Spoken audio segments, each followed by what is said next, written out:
Hey, Matt, we really haven't had a chance to talk to you since last season. I was just curious, with Lane Kiffin getting this job, how much did that have to do with you deciding to come back? Because there was talk out there that you may have been considering transferring and things like that.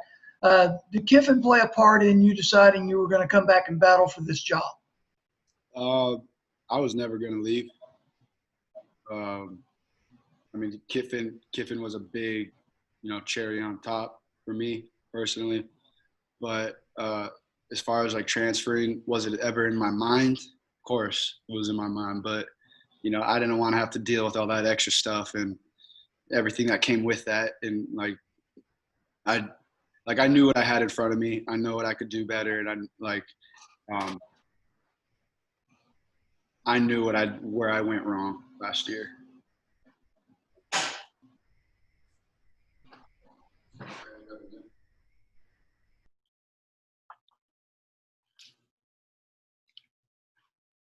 All right, Neil, go ahead. I'll follow up on that, Matt. Where do you think it went wrong last year? You said you kind of knew where you made mistakes or whatever. Could you elaborate on that? Yeah. So, this year, I thought I was working hard last year. I thought I was. And, doing what we had to do with what was we were supposed to do the extra stuff. Whereas the quarterbacks they're supposed to be the last ones to leave. They're supposed to be the first ones. And I think as a unit, we've done a hell of a job this year by far. This is the hardest I've ever worked since I was trying to earn a scholarship.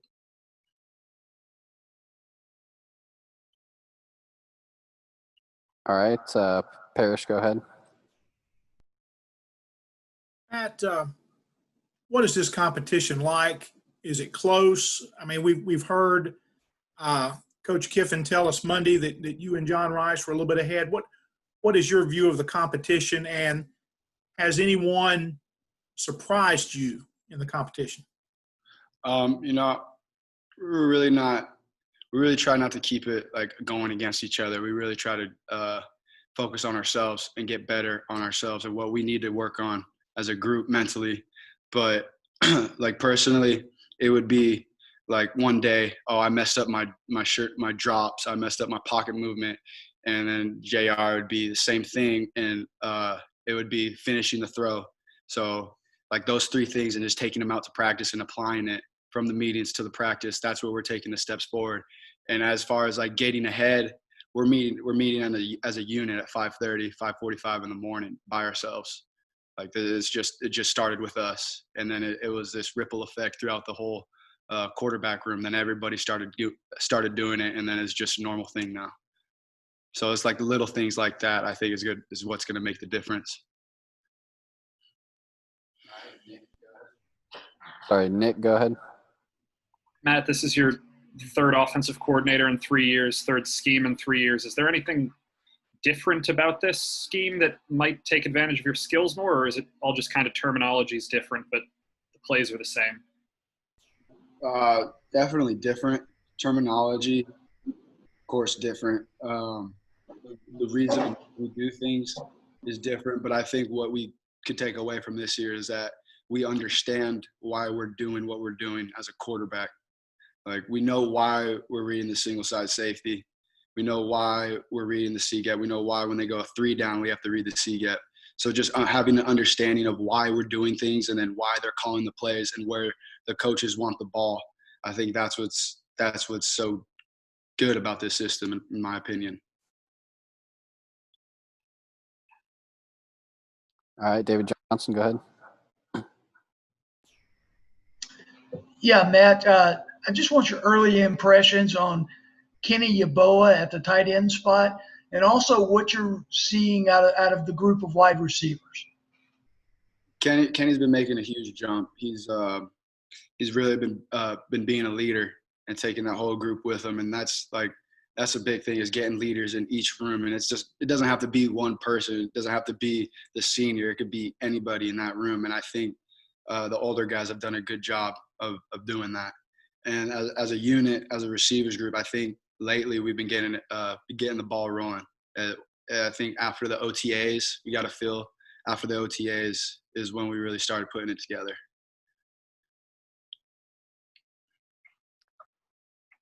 Neil, go ahead.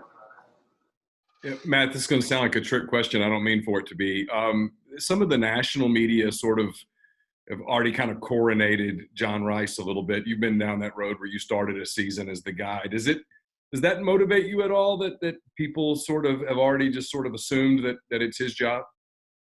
I don't really pay attention to any of that. I worry about myself when it comes to that kind of stuff. Just focus on myself. It's not a competition. I'm competing with myself. All right, Parrish, go ahead. Hey, Matt, going back to a question or two ago, you were talking about the ease in understanding this offense and knowing why you're making certain reads, doing certain things. Was it difficult to understand why you were doing those things last year? It's not that it was difficult. We weren't taught why. Like we weren't taught in depth of what we are doing now.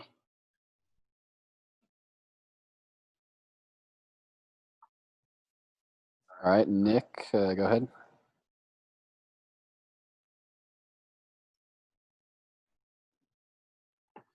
Nick, you're muted. That's my bad. I muted him after he unmuted himself. Am I good now? Yeah. Matt, I'm sure you've got a lot of friends back west who were affected by the Pac-12 cancellation. Just kind of what's it been like for you watching what was happening out there, and how difficult is you for just dealing with this situation? Yeah, it's been crazy, honestly. This is a crazy time we're living in right now. And I know the West Coast is way different from the East Coast and the South, but I feel for those guys that got to wait till the spring, and then it's got to roll over back into the fall, I think. I don't know how that's going to work, but I'm happy we get to play, and I know that our team is as well, and we're very excited to get out there. We'll go to David Johnson. Matt, I guess the door's kind of been left open that this could result in being a 2-quarterback system, and you guys got a little taste of that last year. How you would feel about that if that's how it worked out? Whatever it takes to win does not matter.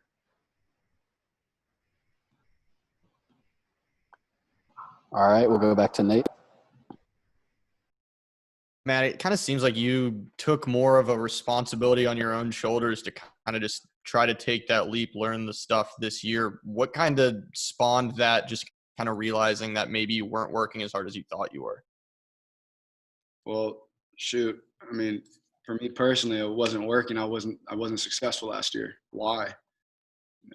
That's what I asked myself. I was asking myself why. Why wasn't this working? What did I do wrong? And it all came down with my work ethic there. And then it takes a lot of sacrifices when you realize you got to do what you got to do. But at the end, it's not a sacrifice. It's an investment for what you're doing in the future. And I think, as honestly, like the team as a whole has taken a big leap from last year to this year, as far as that goes. All right, then we'll go to Parrish.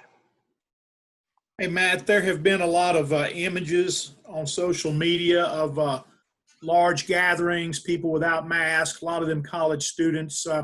What do you think when you see those? Are you confident that you and your teammates can stay out of situations and stay safe?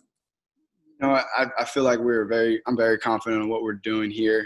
All the staff, everybody, the doctors, they've all done a great job of, keeping us healthy, making sure we're where we are where we need to be and have what we need to have. And as far as just health-wise, just being a step ahead of that.